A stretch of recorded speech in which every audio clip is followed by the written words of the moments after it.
You ask Tiger to solve. This deals with linear equations with one unknown. The final result is y equals -8. Let's solve it step by step. Group all y terms on the left side of the equation. Subtract 7y from both sides. Group like terms. Simplify the arithmetic.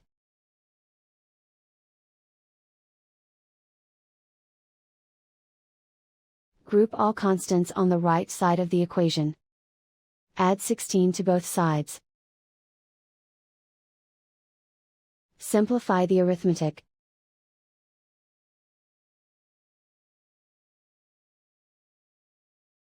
Isolate the y.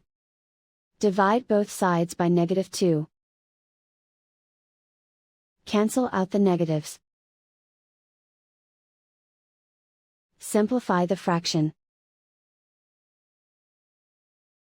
Move the negative sign from the denominator to the numerator. Find the greatest common factor of the numerator and denominator.